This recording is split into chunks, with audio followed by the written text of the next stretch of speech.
In California, the worst measles outbreak in 15 years is spreading. The virus is roaring back into the headlines tonight.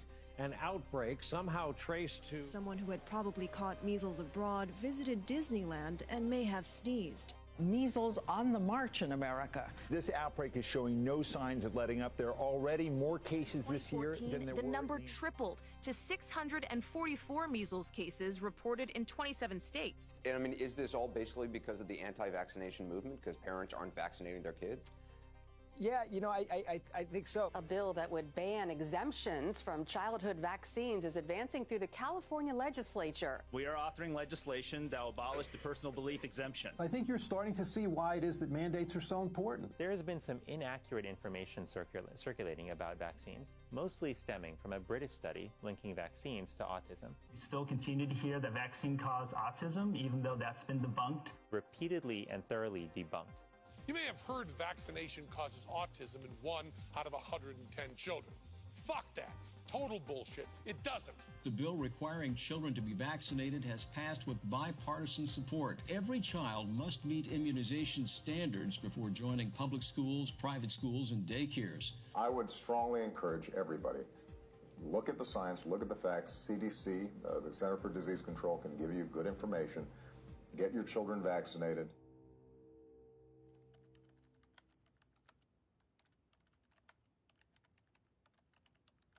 I have waited a long time to tell my story, and I want to tell it truthfully. I was involved in deceiving millions of taxpayers regarding the potential negative side effects of vaccines. We lied about the scientific findings. The CDC can no longer be trusted to do vaccine safety work. Can't be trusted to be transparent. The CDC can't be trusted to police itself. Just a few thoughts. William W. Thompson, Senior Scientist, U.S. Centers for Disease Control and Prevention.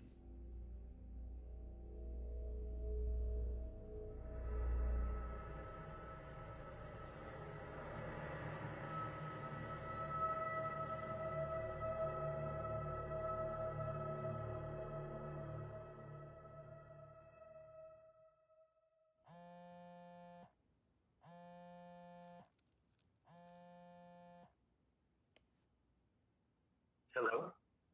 I was sitting at my desk where I teach at Simpson University. My phone rings, and it's Dr. William Thompson. Brian, you and I don't know each other very well. I don't know how this is all going to play out. You have a son with autism, and I have great shame now when I meet families with kids with autism, because I have been part of the problem. My son, Stephen, was born in February of 1998. Steve, what does the cow say? Tweet, tweet. Doggy. Yeah. Doggy. 2 weeks after his 15-month vaccines, then he lost all language. He lost all eye contact. You'd pick him up and he would just hang limp. This is a time where CDC was just starting to do these studies on vaccines and autism. As a scientist, I have over 60 technical and scientific publications in major international scientific journals. And I was contacting the CDC and was deeply critical of their studies. And so the CDC decided that the scientist who was going to interface with me at that time was Dr. William Thompson. Because I was on his back, because he didn't like what I was saying about the statistics, I received a letter from a CDC attorney in 2004 saying that I was no longer permitted to contact the CDC. Fast forwarding to 2014, Thompson said to me, Brian, if you listen to me and if you do what I tell you to do, I can guarantee you will be able to access a treasure trove of data, and I would like to guide you through these steps.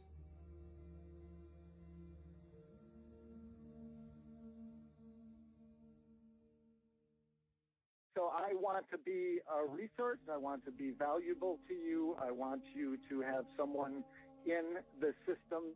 For years, I had been trying to crack this edifice of the CDC and just getting little glimpses of what was not right. The CDC has put the research 10 years behind. Because the CDC has not been transparent, we've missed 10 years of research because the CDC is so paralyzed right now by anything related to autism. I am a licensed clinical psychologist and a board-certified behavior analyst. In 1978, I want to say the prevalence of autism was about 1 in 15,000 children. It was a very rare disorder. I was working at a clinic at UCLA, which was pretty much the only known center for treating children with autism, and we had maybe 6 to 10 children who we were working with. Somewhere around the early 90s, shortly after I opened CARD, the growth of autism has been so high and so rapid that I've never felt like I could ever catch up anymore. From an official diagnostic perspective, the way that we define autism, we were looking at deficits in 2 areas. The first is social communication and social interaction. And in that area, we require 3 specific symptoms to be present. Symptoms such as no social emotional reciprocity, no non-verbal communication, that means eye contact, for instance, or no development of relationships. The second required area of deficit is the presence of stereotypic, repetitive, restricted behaviors. And these are things like hand flapping, body rocking, insistence on routines being the same. One of the new additions is the presence of a sensory dysregulation. If a child has an inability to sense things correctly, not necessarily hearing things the way we do, that could be classified as a symptom of autism. So if you have 5 symptoms, 2 in the area of repetitive behaviors and 3 in the area of social communication deficit, then you will get a classification of what's called autism spectrum disorder, ASD. We begin, though, as always, keeping them on it. Breaking news tonight, just hours ago, the British medical journal BMJ did something extremely rare for a scientific journal.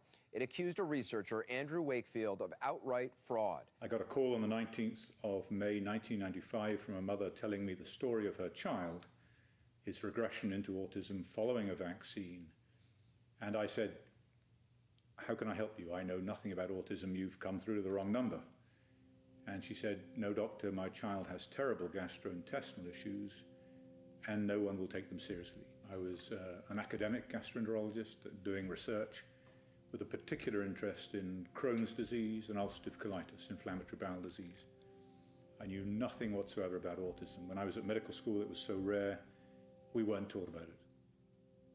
We heard a succession of stories which were very, very similar. Medicine is about pattern recognition, and there was a clear pattern emerging. So we decided, a group of us, including the world's leading pediatric gastroenterologists at the time, led by Professor John Walker-Smith, decided that these children merited thorough investigation. Well, Dr. Wakefield has been shown used absolutely fraudulent data. He created a fake paper. The journal allowed it to run.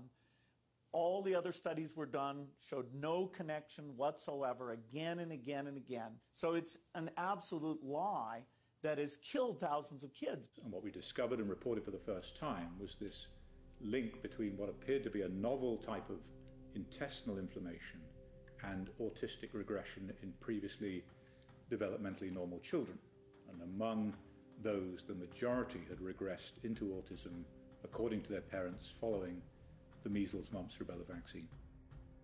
It wasn't our place to censor their story because it may be uncomfortable for public health. Our job was to report that story accurately in order that it might lead to further investigation. And the paper explicitly said, this paper does not prove an association between MMR vaccine and the syndrome described.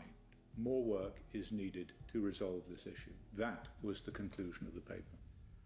As an investigative medical journalist, I've spent the last 7 years working on one of the best medical talk shows in the world. We know in medicine that there have been many, many studies proving that vaccines do not cause autism. But the problem I have always had with that is thousands and thousands of parents all telling the same story. My child got a vaccine, usually the MMR vaccine, and then that night or the next day broke out in a fever. And then when they came out of the fever, lost speech, lost the ability to walk, basically regressed into what we know as autism and never came back. Doctors used to be told to listen to their patient. That was the cornerstone of medicine as we know it. But something's changed recently where the patient doesn't know what they're talking about. And these parents, with their story of their children, have just been written off as though they have no idea what's really going on with their child. I have 2 kids. And anyone that has children knows that when we first have babies, we are overly sensitive to every little hiccup, every cough, every sniffle. So to say that a parent was just unaware that their child had issues, and suddenly they realized at 1 year later that, oh, they have autism, that doesn't make sense to me. And so I wanted to look into this story and find out, what is this disconnect between medicine, science, and real parents?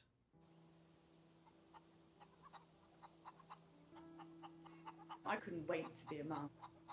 I remember specifically, before we even got married, talking about how important children would be in our lives. I wanted a daughter first, then I wanted a son, and we were planning on having 4 children. We were going to be the most perfect parents that we could be. Bella was born, and that was a wonderful experience. Bella was just this angelic, perfect child. She hit all her milestones. I got pregnant with Billy quite quickly. Bella, say hello to Billy. Hello. We've now got a beautiful girl and a beautiful boy. And life was just amazing. So at 2, 4 and 6 months, Billy had his normal baby vaccines. A little bit snivelly, chesty, coldy after maybe the last one. So me, in my perfect mother mode, rushed to the doctor. Is he okay? Do I need to give him anything? Yes, you need to give him antibiotics, just to make sure there's not an infection in there. It didn't clear up. Rushing back to the doctor, oh, we need some more antibiotics. Let's just keep this going in him. And I remember my mother calling me out. My mother's a sort of homeopathic hippie, and calling me out saying, what are you doing? You're chucking loads of antibiotics down your son. For what? And I remember saying to her, Mum, with all due respect, you're an artist, and they're doctors, so they know best. He was due his MMR vaccination at 12 months. So the morning, exactly to the day, my friend, she said to me, listen, I've heard that there may be a problem with this vaccine we're about to take Billy for, the MMR. And I said, Liz, are you crazy? What is the matter with you? If there was a problem with this vaccination, it would be headline news. The doctor would be calling me up saying, do not bother coming in. This is not a safe vaccine. None of that is happening. You're being negative, you're being careless, and you're listening to, what, some rumour that you heard somewhere. Billy could become deaf if I don't take him in now and get him this MMR. You know, most of the evidence linking measles with autism is kind of settled down, and most of the doctors and scientists agree that it probably isn't the major cause. I've been working in pediatrics for almost 20 years. I think most pediatricians view vaccines as the #1 thing they do for kids. Okay, bye. There we go. And a high one. All right. All right. Okay. I'm young enough to not remember the days of kids in an iron lung because they were battling polio. You know, polio has essentially been eradicated from this country. In '98, the Wakefield study came out. My son had just been born. That study kind of pointed a finger at the MMR. As a parent, I was scared to give the MMR to my son. And as a matter of fact, I didn't give it to him on time because I wanted to see what additional studies would show. And over time, additional studies did show that, no, it's safe. And so he did get the vaccine. You know, if everybody stopped vaccinating, we'd be going back to the dark ages.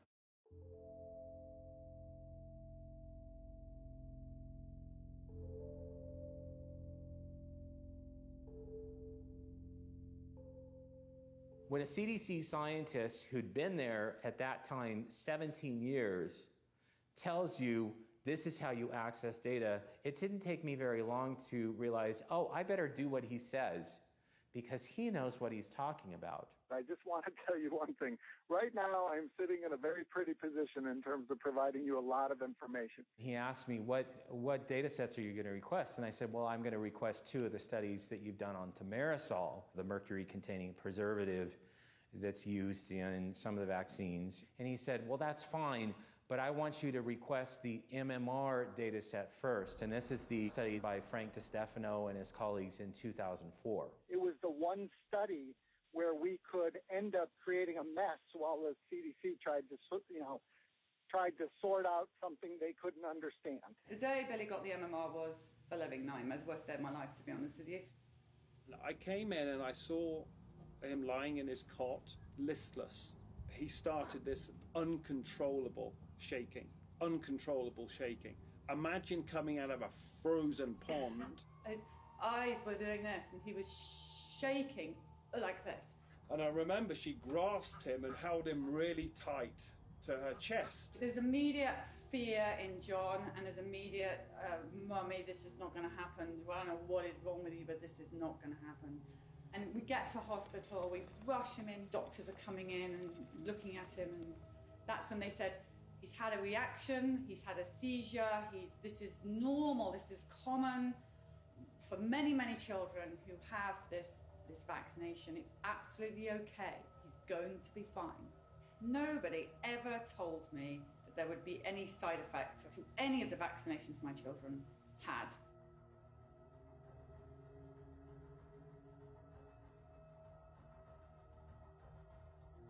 Following his febrile convulsion that he had the same day of the MMR, we were told to take him home. He slept in the bed with us for the night. He seemed just very, very sleepy. In fact, he didn't really ever wake up to the Billy that we had before. For me, it became really necessary to start looking at what types of medical issues are these children going through? What are the other factors that have affected them, that have brought them to this level of symptomology that we call autism? This is now probably the mid-90s. I came to notice that there was a very high use of antibiotics amongst these children. But B, what became pretty interesting was seeing the number of families who were reporting that their child had a regressive type of behavior occur right after their vaccinations. A lot of these parents were showing me footage of their children who had been completely developing normally until 18 months, and then all of a sudden post-vaccination had developed incredible regression. Children who had speech anywhere close to 50 to 100 words and had completely lost all of their words. Children who were extremely attached and interactive with their parents and had suddenly become isolated, no longer responding to their own name. And this was all happening right after their MMR vaccines.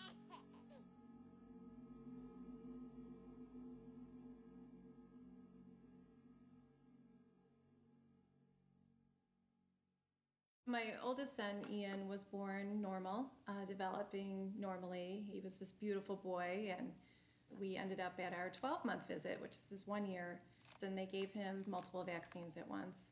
And within 7 days, he had 104 fever and a rash all over his body. He had previously been noted in our videos, home videos, that he was walking and actually running at that point. 7 days after the vaccine, he was no longer able to do that.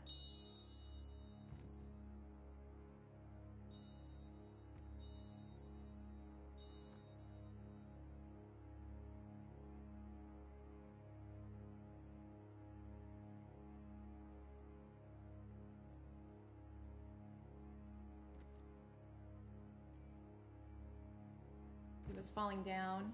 He became a really sick little boy.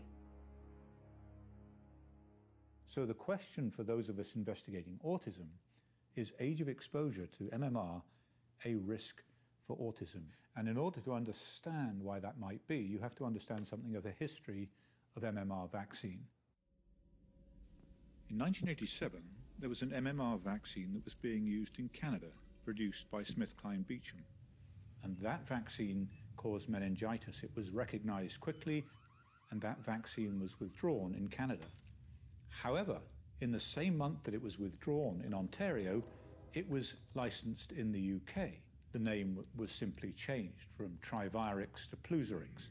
In the UK, it was used for 4 years, and likewise, it caused meningitis and had to be rapidly withdrawn. There was a public outcry. There was an acute loss of confidence by the public in vaccine policymakers, and the vaccine should, at that point, have been destroyed. It wasn't. It was then shipped to developing countries like Brazil, where it was used in a mass vaccination campaign. And there was an epidemic of meningitis, which was entirely predictable. Now, scientists studied that epidemic, and what they found is that the risk for meningitis was associated with age of exposure. The younger you got the MMR vaccine, the greater the risk of meningitis. For people like me investigating autism, the question was, is there a similar risk in autism? Is age of exposure to MMR a risk for autism just as it was for meningitis? We shared with the US Congress and the CDC the hypothesis. The story as told to us, which we have an obligation to report, is that the majority of children regressed following a period of normal development in the face of MMR vaccination. That does not mean it is the cause of the disease. The Institute of Medicine is a body of scientists and physicians that review the available data on vaccine safety and then advise our government on vaccine research policy. Well, because Andy Wakefield had put forth this theory that the age at which you receive the MMR may increase your risk of autism, the IOM looked to the CDC to do that very study. It was a study about timing. Does the earlier you receive the MMR vaccine increase the risk of autism? When we talk about the MMR study, nobody had ever requested those data because it was a big secret that you could do it. Thompson told me to email such and such a person, and then on the inside, I also found out that one of the people preparing these data sets for me was Bill Thompson. They don't really want people to know that this data exists. Again, you know, I just can't believe we actually got you that data. Thompson couldn't send these documents directly to Brian Hooker because that would have been illegal. What Thompson identified was a legal loophole that is referred to as a citizen's request. That allowed Thompson to deliver to Brian Hooker potentially classified information in a legal way.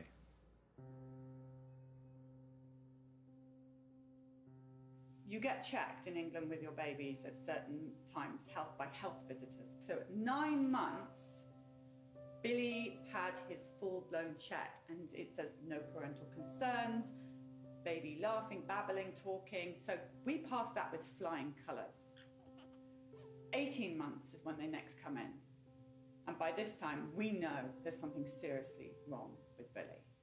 Probably within 5 or 6 days, the first signs really was this vacancy. He wasn't the same smiley little baby that he was before. He had a blank expression. Then the diarrhea kicked in.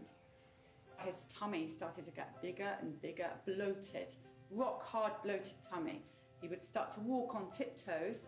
His hair fell out, and this dreadful high-pitched scream, sort of whiny scream developed from him. And then came the head banging, the constant banging against his crib, the constant banging against the floor or a wall or anything that he could find to bang his head on. He would thrash it and thrash it.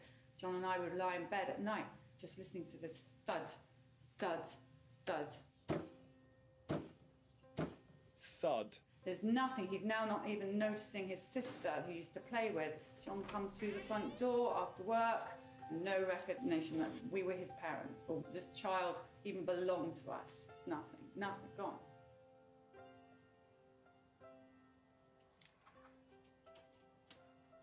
I mean, that was the time where our boy changed from what he was to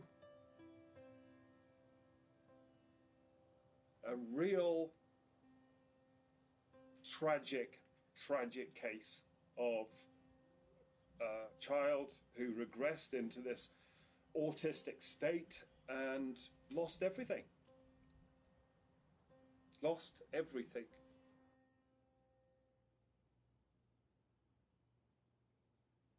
The CDC, the way that they do research studies is very reactionary. They look at something that's creating a press and creating a buzz that could actually lower vaccination rates, and that's what they study. They don't study vaccines proactively.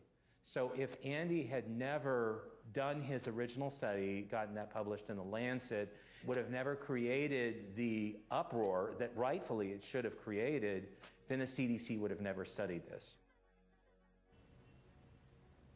The press conference for the Lancet paper was called by the Dean of the medical school, who was the chairman of the media committee.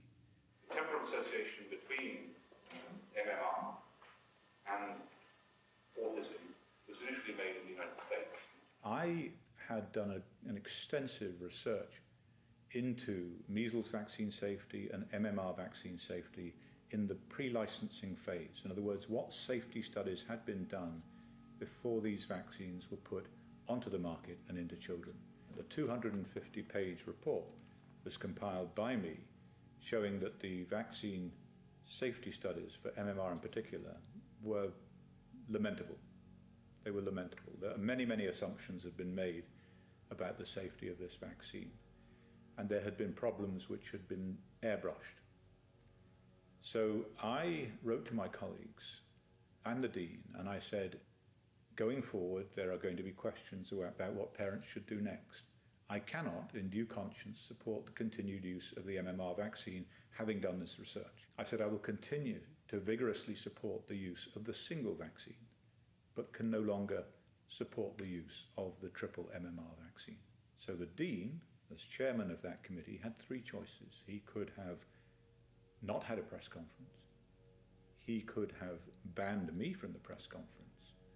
Or when the question came up, as inevitably it would, what do parents do next about vaccinating their children?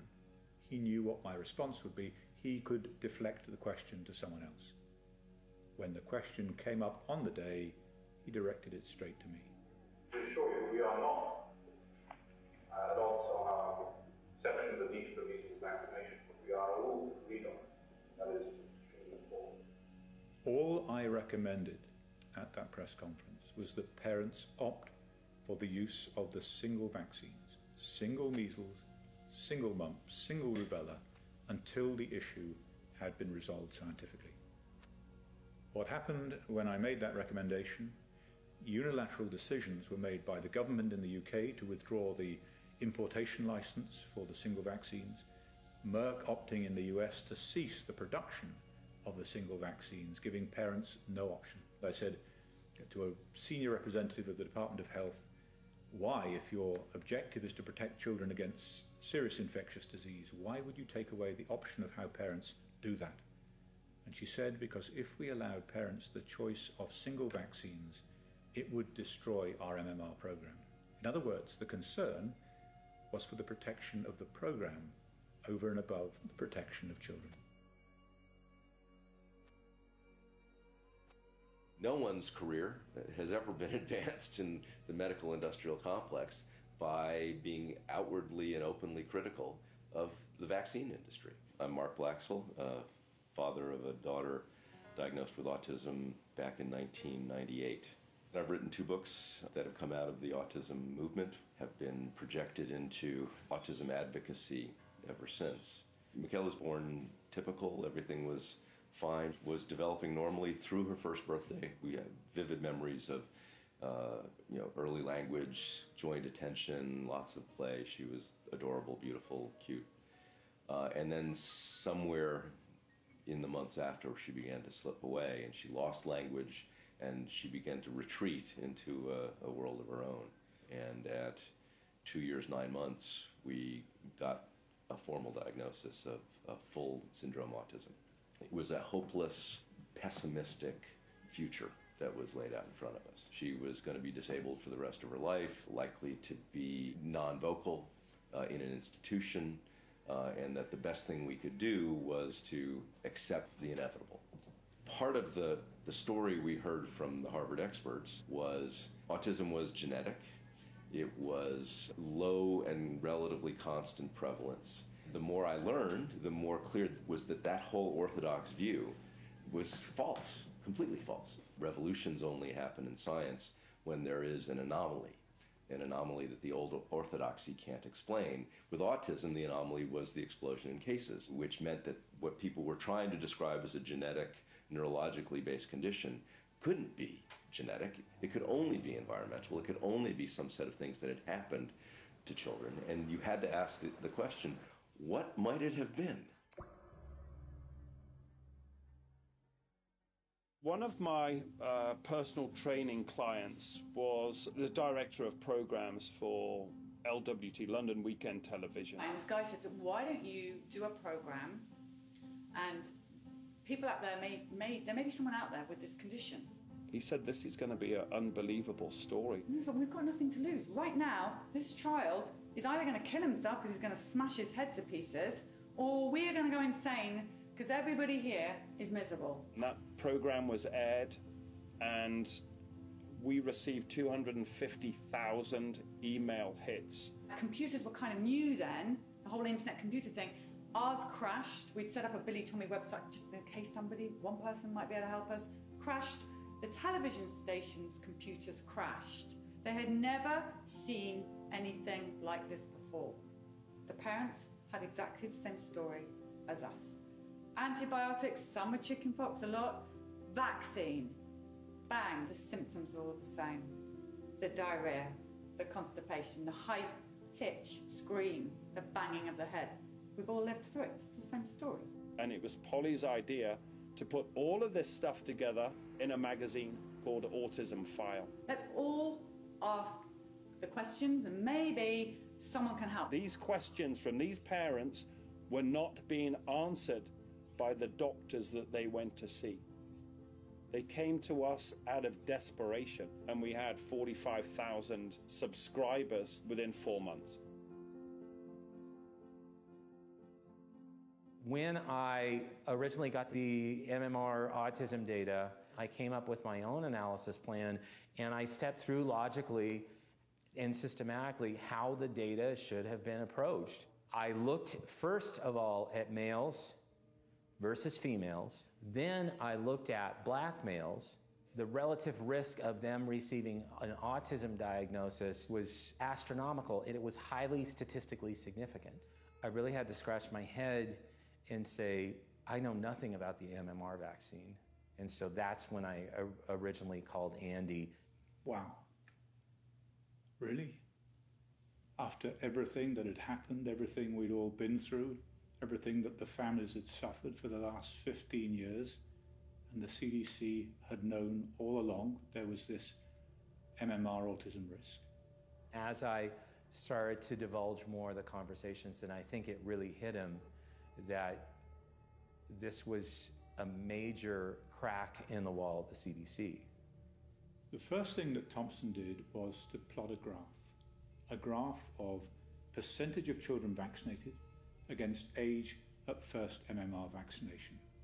The children with autism are represented by the pink line, the children without autism by the blue line. Now, if there's no link between early MMR and autism, those two lines should track together, whatever the age at first MMR. Now, they do track together until they get to 15 months, and then they separate, and they continue to separate thereafter. This was their first indication that MMR vaccine was causing autism. And that finding alone rocked Thompson back on his heels. This was a huge issue for Andy. So I said to Brian, are you recording these conversations? Recording phone conversations was not really palatable to me. It almost seemed cruel. Whistleblowers can disappear as easily as they came. They're like a fish on a hook. And your job is to get them into the boat.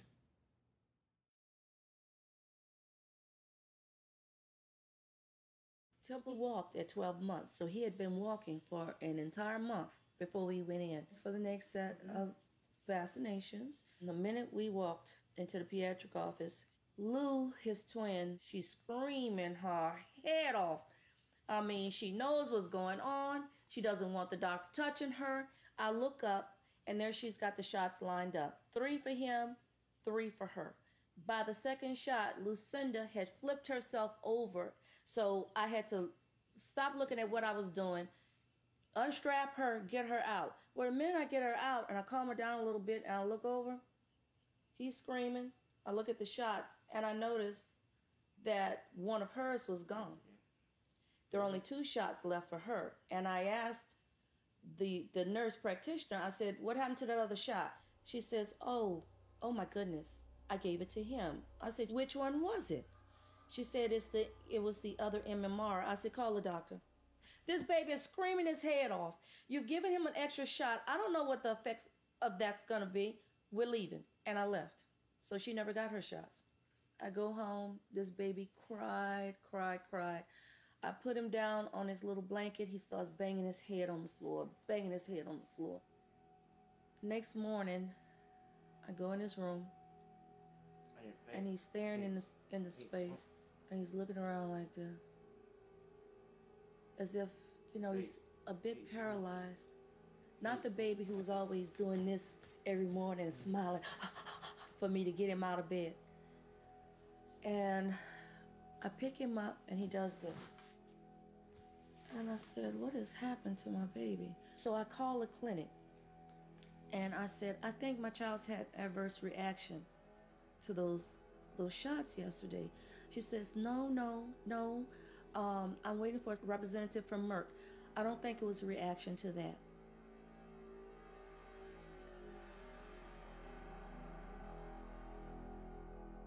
Bill Thompson looked at African Americans. He saw that those African Americans that got the MMR on time were 2.64 times more likely to get an autism diagnosis than those African Americans that received the MMR after 3 years of age. What this was suggesting is that among the blacks, the ones that were getting vaccinated earlier were more likely to have autism. At that point, the group of researchers that was working on this particular study, they were having weekly meetings. Colleen Boyle, who was the head of developmental disabilities branch, and Marshalyn Jurgen-Alsop, who was one of Thompson's direct supervisors, Frank DiStefano, who was the head of the immunization safety office, and then a postdoctoral research associate named Tanya Bassin. In that meeting, Thompson brought up the fact that African Americans were showing a highly statistically significant risk of autism if they got the MMR on time. What is said in these closed-door meetings? I mean, do people say, oh, well, this is unacceptable, or is it just, do they always say, oh, this can't be right, or? I'm not going to lie, but I also don't want to say things to you right now that aren't some written form. Right. The analysis regarding the African Americans was the 8 on the Richter scale earthquake that just shook through the CDC. I take him to see the pediatrician that I know. And she looks at me, she closes the door, and she whispers, she says, Sheila, I believe he has autism. I said, what? Like Rain Man? She says something like that. I'm going to refer you out to a neurologist. And we go see the neurologist the next week. He says he has every classical symptom of autism. I do not believe this. I was angry. When he was explaining to me what Canner's autism is, he told me he was born that way. I said, no, he wasn't. Clearly there was a very high risk of autism in African American children. But here's the thing. We know that autism is 4 times more common in boys. And so to see that effect mirrored in the African American children was a compelling finding. When I looked at African American males only, the relative risk was 3.36. It just blew my mind. And that's when I wanted to call Bill Thompson on the phone. And his statement to me was, oh, you found it. It appears in the final publication is that race in general is downplayed. Of course it is.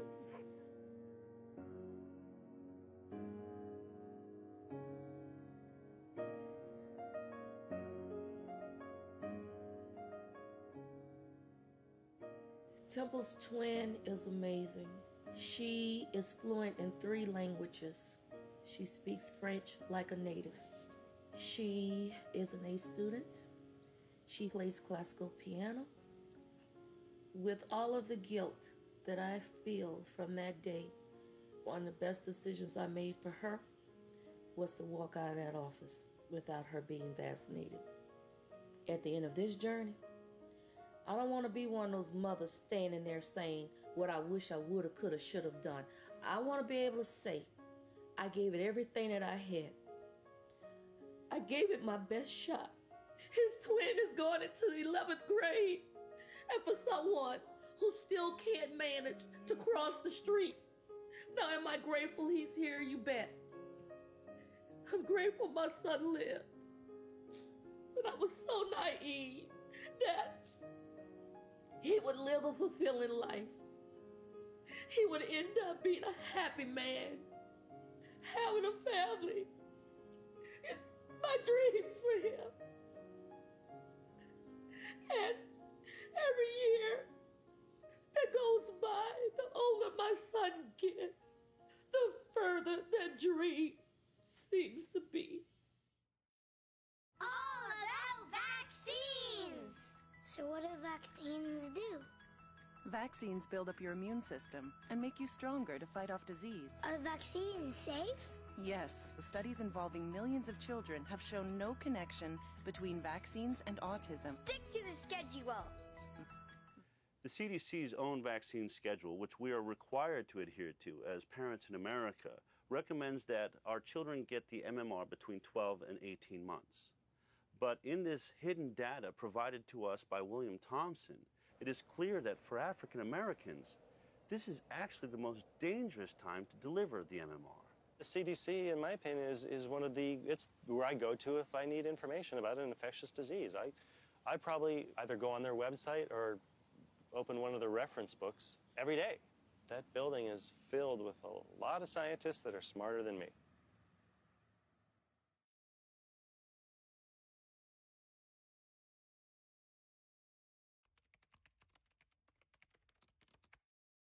The analysis plan is one of the most important parts of a scientific study.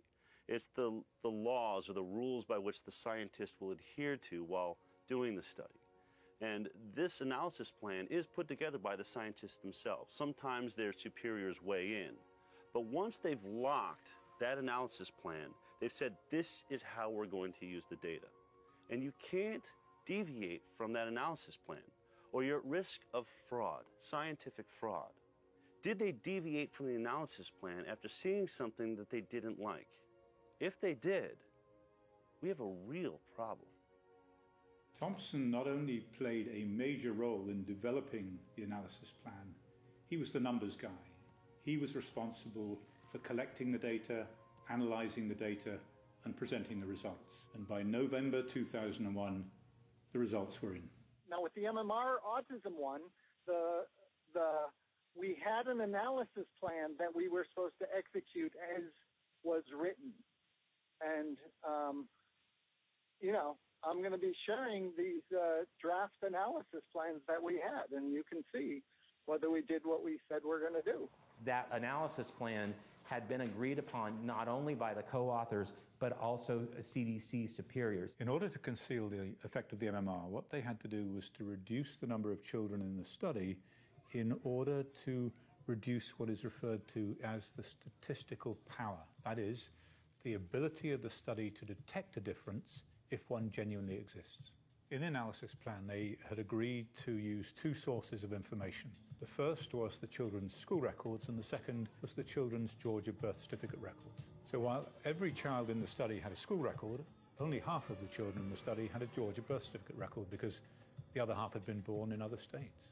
So the analysis plan was explicit. Information on a child's race was to come from their school record.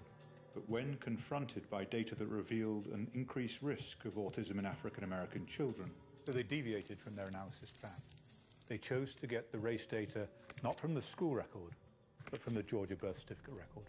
Instead of having 3,000 individuals in the study, it went down to about 1800. The relative risk went down from 2.64 to 1.8, but more importantly, that relative risk was no longer statistically significant.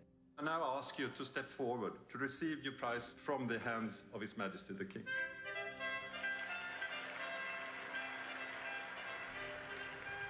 I am Luc Montagnier, MD. I am a virologist by training. I obtained the Nobel Prize for my contribution to the discovery of the AIDS virus. The vaccine-autism interaction is a worldwide problem, not only in this country, in Europe, but also in Asia, even in Africa. The MMR vaccination, in a very early stage of infancy, before the age of 2, was more prominent in Afro-American children, and this was hidden for some time. This fraud, of course, ranks very high, to my opinion, in the ethics of medicine and science. CDC in the past has done a very important work on the discovery of AIDS, so I'm very disappointed to see a different situation with CDC dealing with autism.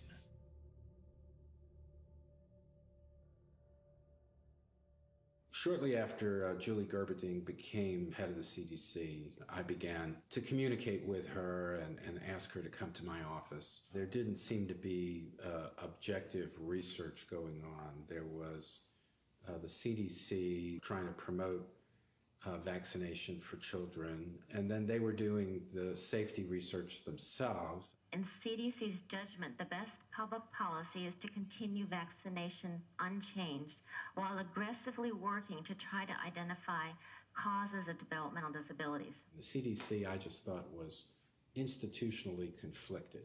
The CDC can't take money directly from pharma, but they can set up a foundation, and the foundation can attract donations from commercial interests, and does. Merck, GlaxoSmithKline, now Pfizer, Sanofi, Aventis have huge multi-billion-dollar vaccine businesses. They're profitable.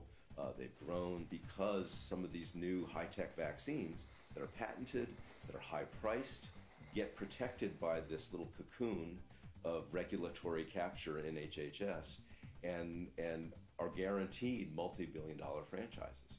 When I was working at Merck, I was a sales rep for Vioxx. The whole scandal started when it was discovered that Merck had manipulated data and covered up the fact that Vioxx actually caused twice the amount of heart attacks and strokes than the placebo. What I learned from that experience was just because things are on the market does not mean they are safe. I think we get into a very dangerous territory with vaccinations. If a drug company gets just one vaccine added to the schedule, they can make upwards of $30 billion in 1 year.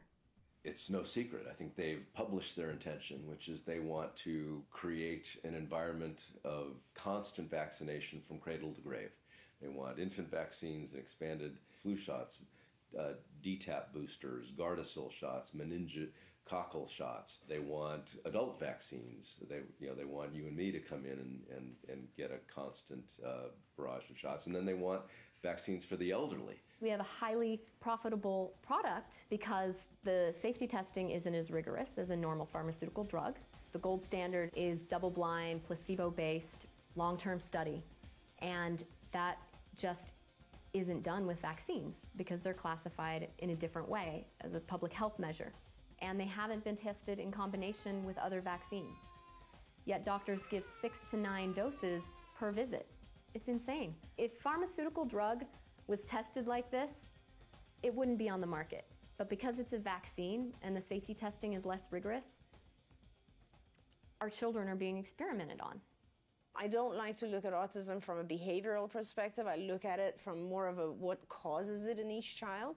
When I want to define autism, I have to say that it's the inability to detoxify the way you're supposed to, or at the rate that you're supposed to. And it all has to do with this toxic overload.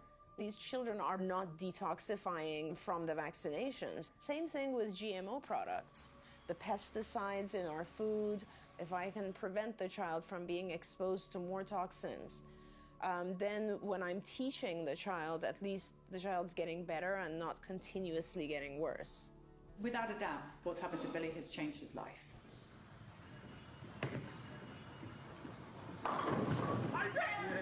big of a strike. What I have on my hands now is a 19-year-old man. He's 6'2". He is volatile. On good days, Billy is brilliant. He's an angel. On bad days, the slightest thing can trigger him, and he's scary. I'm going to go downstairs and get Billy, Daddy right now. you need to stay up here, okay? I'm going to kill Daddy right now. Bill, listen to me. I'm going to stay with you up here, and you're going to try and calm down, okay? The reason they become aggressive and dangerous in some cases is because they have no ability to communicate. Because Mummy asked Kent for Kent bringing the sweet corn and then bringing the chickens here. Because this is your fault, Mummy. If you were not able to express your needs, your wants, your desires, your happiness and sadness and so on, you would become aggressive. That's often when we see the worst part of autism.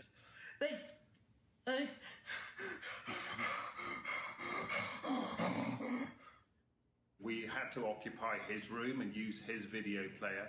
And of course, that is a massive intrusion in his space, and he got very upset. Where else in this house can we play a video? Remember? Listen, Bill.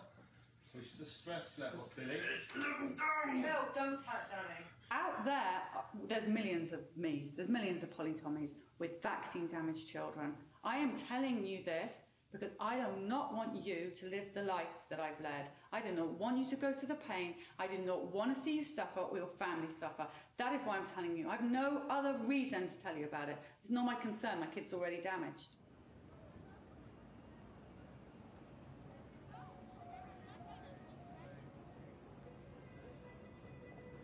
I am a senior research scientist here at MIT in the Computer Science and Artificial Intelligence Laboratory. I have a bachelor's degree in biology from MIT, and I have MSEE and PhD degrees also from MIT in electrical engineering and computer science. I became interested in autism a long time ago when my best friend at the time had a son who was diagnosed with autism following a DPT shot. He ran a high fever after the shot, seizures a week later, and then was later diagnosed with autism. We have to accept the fact that autism is new, that before 1930, the rate of autism in the world was effectively zero. And then for a long time, it was 1 in 10,000. I got interested in studying autism 8 years ago when I saw the numbers go up, and I was quite alarmed because I could see that the trend was exponential growth. And exponential growth is extremely scary. Since really the mid to late 80s, we've gone from this low prevalence environment to a rate of increase where the trend is still vertical. We have not seen a flattening in trend. Every couple of years, the CDC provides a number of what percentage of the kids are diagnosed with autism. And you've got the dots going all the way back to 1975. You draw the line, it is a perfect exponential curve. If we assume that things are going to continue as they have for the past 30 years into the future, we can predict that by 2032, 80% of the boys born will end up on the autism spectrum. Half the children, 80% of the boys.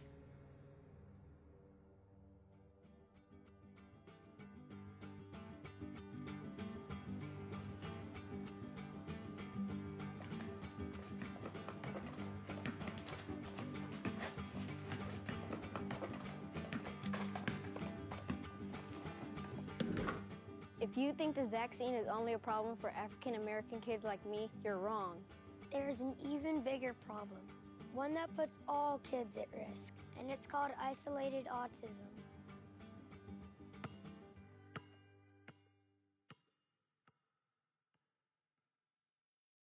When the CDC researchers set out to do the study, they asked themselves the question, if early MMR vaccine causes autism, in which children would we be most likely to find this effect? Their answer is children with no developmental concerns for the first year of life, children who were perfectly healthy until they received their MMR vaccine. They called this group isolated autism. Now, this does not refer to an isolated case of autism or an isolated group with autism. They isolated autism out. These were children who had no comorbid conditions apart from their autism. No cerebral palsy, no mental retardation, no visual or hearing impairment, no epilepsy, and no birth defects. This risk group includes essentially every healthy child in the world. I'm a single father raising a 15-year-old, severely autistic, nonverbal teenage daughter. When she was 15 months old, she received a round of vaccines that included the MMR and the DTaP. She developed a high fever. When the fever broke, she lost everything. My daughter was 6 weeks old when I took her in for her vaccination. 2 hours later, she had a 5-minute seizure. And 2 hours after that, she had another 5-minute seizure. Mama's here. Come on, come on, come on. You're okay. You're okay. Come on, baby. Come on, babe. Come on. You can do it. Come on, babe. Come on now. Come on. Come on, baby. Come on. Keep breathing. Come on. Come on, come on, come on. The vaccination gave her severe brain damage, and she had seizures every day for the rest of her life until she died in my arms at the age of 15. There is no good reason to choose not to get a vaccine. He got his MMR and he got his DTP, and within days, he stopped talking. Projectile vomiting, convulsions. He went blind in his left eye. Vaccines took our healthy, happy baby and made him unwell. She lost all acquired speech. He lost his speech, he lost his eye contact, like the flick of a switch. If vaccines were unsafe, I think this would be an interesting and reasonable discussion. Obviously, some minority get hurt by this stuff. I don't understand why this is controversial. Vaccines are safe. Get vaccinated. It's like, you know what? Shut the fuck up and let me take every vaccine that Merck wants to shove down my throat. Autism is not a side effect of vaccine, or to say it another way, because some people don't hear this well. Vaccines do not cause autism. Hear this well. Hear this well. Please hear this well. Hear this well. Vaccines can and do cause autism. My grandson, daughter Lily, and my daughter. My son was fully vaccinated. My son Jackson. I had a healthy, typically developing boy. Please hear this well. Vaccines cause autism. One day everyone will know the truth about vaccines. Hear this well.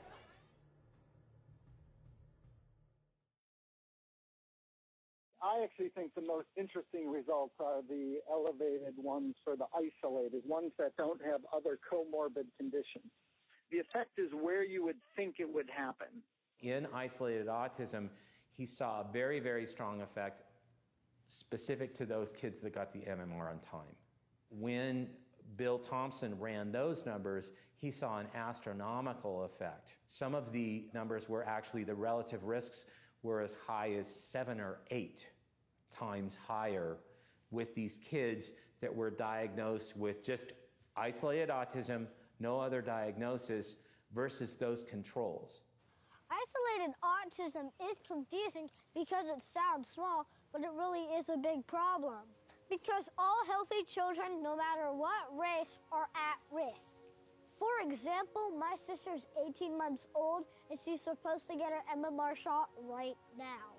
But if she does, she's 7 times more likely to get autism than if my parents wait until after 3 years old. So I hope my parents don't do it. Here's what's really scary. When we look at isolated autism, we see that there's a up to 7-fold increase in the incidence of autism between those that received the vaccine between 12 and 18 months versus those that got it after 3 years old. But let's be perfectly clear. Every child in this study had received the MMR vaccine. What would the numbers be if you compared children who got the vaccine between 12 and 18 months versus children that never got the vaccine at all? This is often referred to as the vax versus unvaxxed study. And the CDC refuses to do this study, even though every drug that we take has been through this exact study. There's a group who take the drug, and then they compare it with a group that do not take the drug, and they see, are there more side effects and complications with the group that takes the drug? So why does the CDC refuse to do the vax versus unvaxxed study? Probably because when we look at the results of this study, we realize that the risk would be astronomical, and is likely to be one of the major reasons we're seeing this skyrocketing increase of autism worldwide. Just like the African American children, they went into the room and they sliced and diced the data in an effort to get rid of that effect.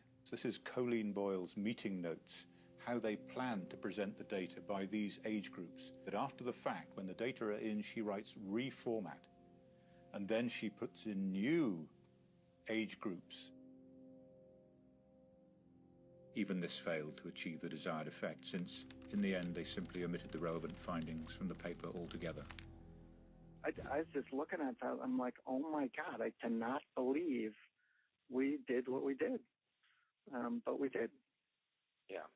So it's all there. It's all there. And you in the health field, you who run our health agencies in this country who are sitting here today, you have an obligation to these kids that you just saw there to make sure that these studies are complete, thorough, so that everybody knows that we have all the facts, and you don't have that. One of the things we did, because this was such an important topic, was to have them be sworn in. So they were under oath. And if they were doctoring the results of a study and they did it deliberately, they committed a felony. It used to be 1 in 10,000, and now it's 1 in more than 250 kids that are being damaged in this country that are autistic. Now, those kids are going to grow up. They aren't going to die. It's not like a lot of diseases where they get infected and they drop dead. They're going to live to be 50, 60 years old. Now, who do you think is going to take care of them? It's going to be us, all of us, the taxpayers. And it's going to cost, I think, as you said, Ms. Maloney, trillions of dollars. So we can't let the pharmaceutical companies and our government cover this mess up today, because it ain't gonna go away. And it's gonna cost the taxpayers trillions more if we wait around on it. And for our FDA and HHS and the health agencies to continue to hide behind this facade that there have been studies that conclusively prove otherwise is just wrong too. So the CDC wasn't just doing this study inside of a bubble. In fact, it was the exact opposite. They were under fire. You had Congressman Dan Burton in front of the Congress demanding answers about mercury and the MMR and vaccine studies and the connection to autism. Dave Weldon, congressman from Florida, is reaching out to Julie Gerberding with serious complaints on how he thinks this entire issue is being handled. On top of that, the Department of Justice is requesting files and data from the CDC because of a previous study called the Verstraeten study that had so many anomalies, it looked like scientific fraud was taking place. So they were suspicious. So then you look at the emails that Thompson's provided to us, and you see that he's reaching out to his line manager, Dr. Melinda Wharton, throwing up red flags, saying, I first spoke with you in September of 2002 regarding the sensitive results we have been struggling with in the MMR autism study. How do you struggle with scientific results? I mean, facts are facts. Data are data. That doesn't make any sense. So you've got Dan Burton breathing down their necks. The Department of Justice is requesting files. And William Thompson finds out that Colleen Boyle has brought in a lawyer to help her decide what materials are too sensitive to provide to the Department of Justice. This obviously freaks William Thompson out, because later in the email to Wharton, he says, I will be hiring my own personal attorney. And it's extremely unfortunate that we need to be concerned about whether our own legal rights are covered when participating in a study such as this. I mean, what's going on here? We have government scientists lawyering up over a children's safety study. Clearly, this does not sit well at all with Dr. Thompson, because at the end of this email, he makes what looks to me to be a clear threat. My level of concern has also caused me to seriously consider removing myself as an author on the draft manuscript. So then a few days later, Thompson writes directly to Dr. Walter Ornstein, head of the National Immunization Program, saying, I am not interested in taking all of the political heat that will go along with that study. Thompson has gone all the way to the top of his department. I mean, we don't ever get a response from Walter Ornstein, but Thompson is very clear on what happened next.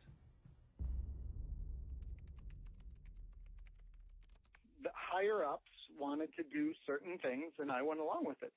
In terms of chain of command, I was number 4 out of 5.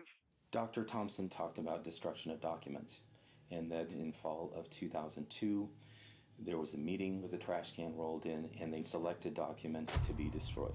I led all the analyses with the DiStefano thing. Literally, everyone else got rid of all their documents, so the only documents that exist right now from that study are mine. These documents were no doubt federal records.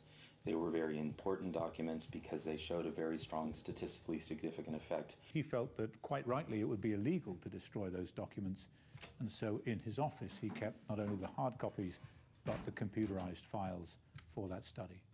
There was a dramatically different result presented before and after the time frame that Thompson alleged that these data were destroyed.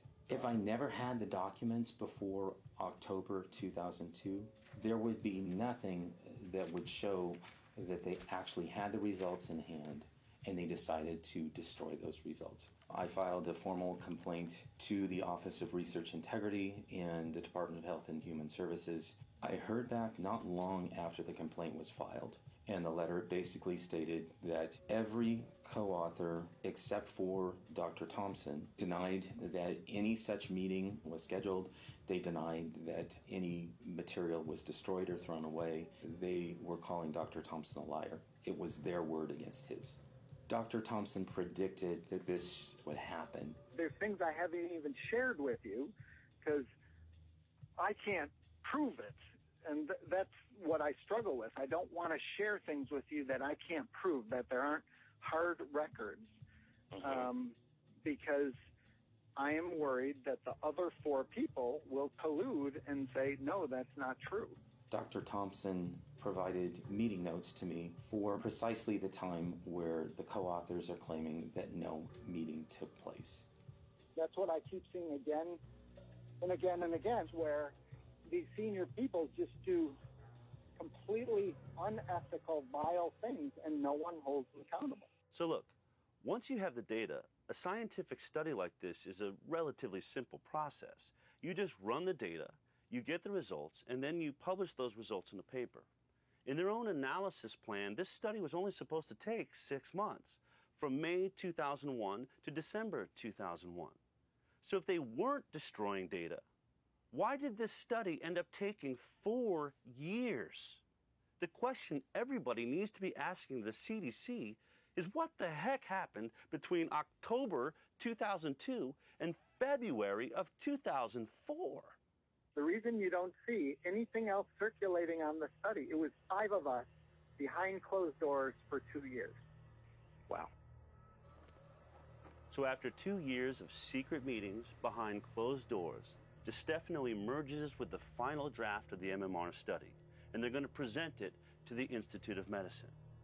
People on the IOM move from industry, government, academia, government, industry, and then they bounce around. It's all the same people, and there wasn't a really good policeman in all this to really make sure that the vaccine safety studies are done properly and that they're done objectively.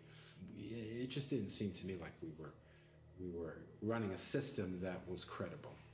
I had written to Julie Gerberding, and I asked her to postpone the February 9th Institute of Medicine meeting. This report, the Institute of Medicine report, I wanted postponed because of my concern that this was not an exercise in discovering the truth, but was instead a meeting being driven by a desire to short-circuit important research and draw premature conclusions. The problem is, William Thompson, being the lead scientist, he's going to have to present their findings, and he's not happy about it. In fact, he's so upset that he goes above the lead author, DiStefano, above Walter Orenstein, all the way to the head of the CDC, Dr. Julie Gerberding. And in an email, he says, "Dear Dr. Gerberding, I will have to present several problematic results relating to statistical associations between the receipt of MMR vaccine and autism." Basically saying, I'm not going to continue this lie. If you put me up there, I'm going to tell the truth. Thompson was originally scheduled to provide a briefing because he basically told Director Gerberding that he would have to say that there is a causal association. He was switched at the last minute with Frank DiStefano, who was able to report to the IOM falsely We have found no association between MMR and autism. The IOM was the point of no return, and so deprived of the truth, the IOM declared MMR vaccines safe. It was a rush to judgment to shut the door permanently and completely on the MMR autism link. It's absolutely appalling that much of what I said turned out exactly to be true. They were trying to short circuit the research. It's the lowest, it's the lowest point in my career that I went along with that paper. After their brilliant work on the MMR study, DeStefano and his team received an award from the Department of Health and Human Services. And then several years later, Dr. Julie Gerberding received an award of her own, a high-paid job as head of the vaccine division at Merck. Clearly, Merck appreciated the work she had done investigating their vaccine.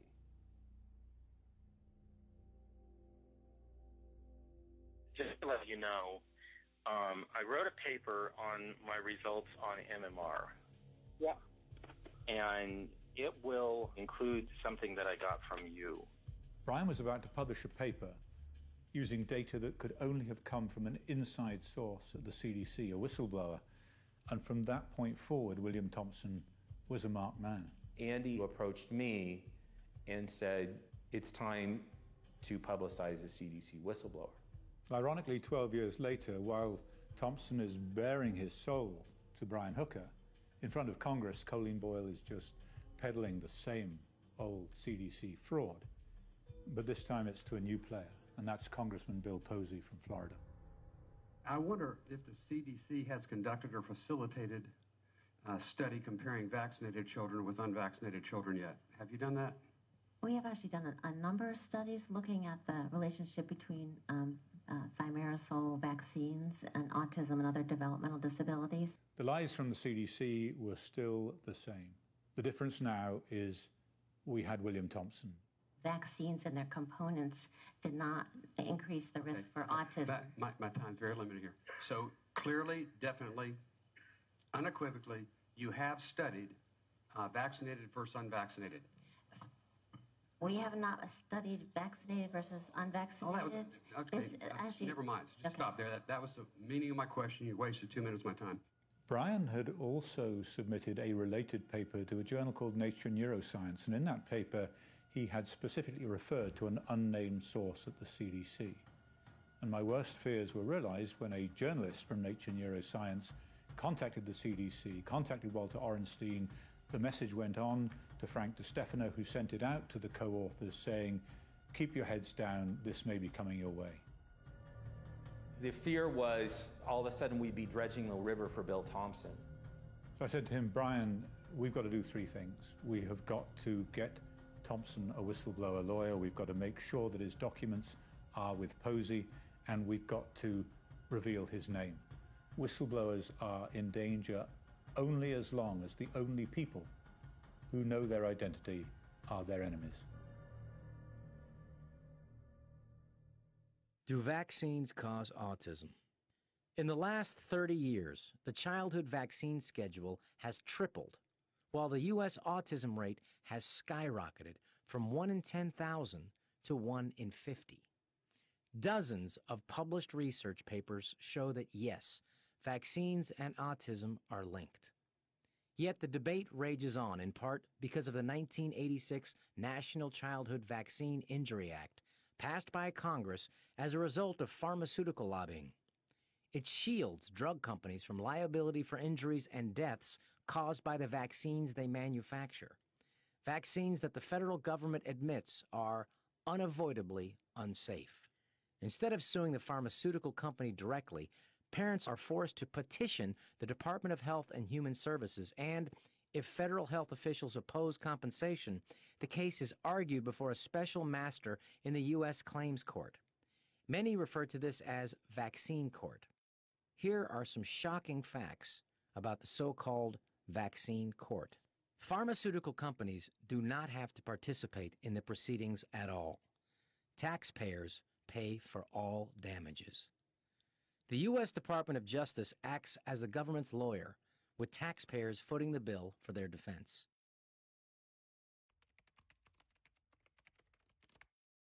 Beginning in 2002, there were already thousands of cases accumulating in vaccine court, and the average compensation for an autistic child is in the range of $5 million. So just do the math. The government was facing several $100 billion, possibly $1 trillion in liability as the autism epidemic grew. They had to develop a fraudulent study that would exonerate MMR to deliberately defeat the cases in vaccine court to avoid paying the $1 trillion. So the thousands of autism petitioners were denied their fair day in court by a corrupt and deliberate obstruction of justice. It is one of the most unethical medical decisions of all time, because it was made with knowledge to sacrifice these children as a direct affront to the congressional mandate that they all be compensated.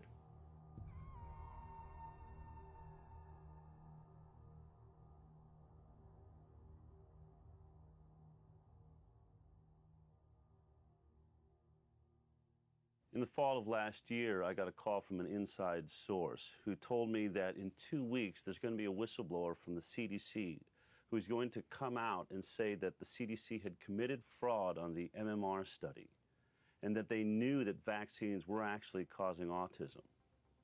I mean, that's a huge story. Unfortunately, it was a story I would not be able to tell on a medical talk show because a lot of our funding was coming from the pharmaceutical industry. And we were also very good friends with the CDC, who had appeared on our show many, many times. But I knew that once this story broke, 2 weeks later, that the mainstream news media would pick it up. Fox would be on it. CNN would be on it. MSNBC. And we're talking about the biggest medical story in the last decade or two, at least. So that 2 weeks came. I saw the video that was posted by Andrew Wakefield and Brian Hooker, and I heard the words of William Thompson and his confession. Oh my God, I cannot believe we did what we did. But we did. It's all there. It's all there. And I watched the blogosphere go crazy. Tweets, Facebook, social media, everybody talking about it. But not one mainstream media source went anywhere near the story. In fact, on CNN, someone put the story up on iReport, and CNN took it down. And at that moment, I realized, wait a minute. Not only is my medical talk show being produced by the pharmaceutical industry, all of television is. We were never going to get this story. But we certainly did get a story. A highly contagious measles outbreak. Major outbreak. Measles outbreak. Measles on the march in America. This outbreak is showing no signs of letting up. But in 2014, the number tripled to 644 measles cases reported in 27 states. It's really amazing to consider the number of cases of autism every year and to contrast that to, let's say, the number of children who acquired measles by going to Disneyland. It's a tiny number of children who acquired measles, and it's a vast number of children who are being diagnosed with autism every day. We don't know what causes autism.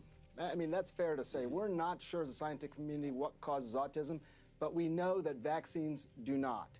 Now, I'm not saying that Sanjay Gupta is a bad guy. In fact, I think that he tries to do a lot of good, just like many doctors do.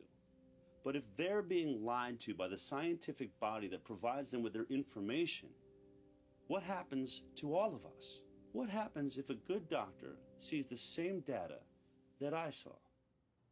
So you're a scientist, basically. So you're studying this, and you feel 100% comfortable. You even said you have kids, so you're a family person. Yes. You would feel very And how long have you been a doctor, and sort of what's your area of specialty? Sure. I've been a family medicine physician for over 10 years now, and treating families, everyone from newborns all the way up to my oldest patient is 96. So do you administer vaccines as part of that? Yes, I do administer vaccines. In our clinic, we follow the CDC recommendations, and we give that information to our patients, and we give them a schedule of when their children are going to need to be vaccinated and so on and so forth. There's something I want to show you. This is the formal complaint about what they've been given by William Thompson, the whistleblower at the CDC, okay? There's all sorts of reference materials in here and things like that. I'm just going to give you time to look at it, study it as long as you want, okay? When you feel like you have a grasp of it, I know it's going to take some time. Appreciate you taking the time, all right? Okay. So I have sent you what William Thompson has said is the fraud at the CDC. All of that data that was missing. Did you get a chance to really look it over? It's really unbelievable how blatantly the data was switched around. It made me question whether or not this organization that's been mandating how I practice medicine for the past 10 years, if they're lying about this or leaving data out about this particular study, what else am I being lied to about? I'm still trying to digest it because this study, which was used to kind of give the definitive answer to us pediatricians that, oh, the MMR is not related to autism, I kind of feel like I've been lied to. When they set out to do the study, they wanted to look at the data and interpret the data. But then there's a piece of data that they chose to ignore. The data they excluded was really, really significant. Think about it, it's a big deal. It is a big deal for a physician to have to deal with the fact that for the past 10, 20 years, we've been potentially destroying the brains of children. Everything I've been telling my patients for the last 10 years has been based on a lie and a cover-up. Parents making decisions about their children's health deserve to have the best information available to them. They should be able to count on federal agencies to tell them the truth. Once Brian and I had outed Bill Thompson, he got himself a whistleblower lawyer.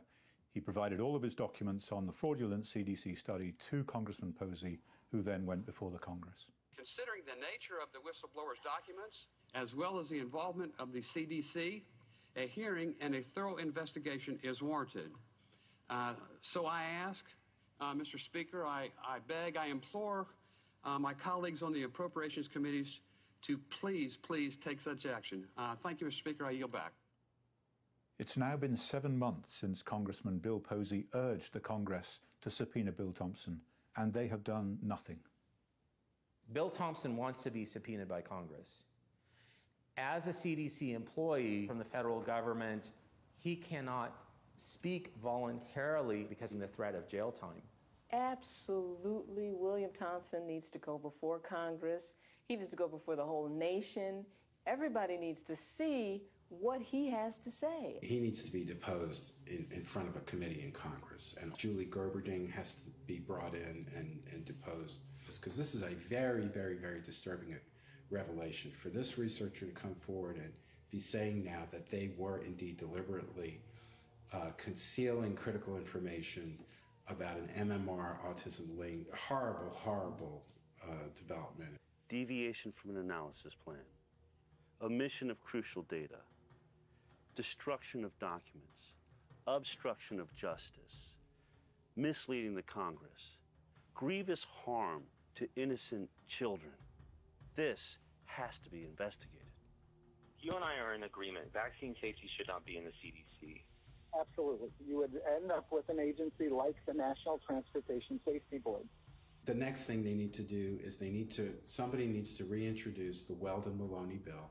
It needs to be very, very quickly enacted, and you need to take all of the vaccine safety responsibilities out of the CDC. These children have been maimed by the actions of Colleen Boyle, Frank DiStefano, Marceline Jurgen Alsop, and Tanya Bassin.